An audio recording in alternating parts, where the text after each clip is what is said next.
ikisi de ay. Tik uzarar, tatlıklarmalar, ısırmasın falan, sokar doğanlar.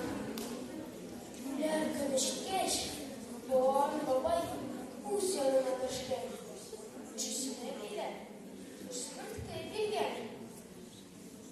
Doğru şaşkın, sındırılır gibi. Ama öyle hiç de budur havalarına. Tutar sıkıntını, sındır Allah'ına. Şundan babay bir su,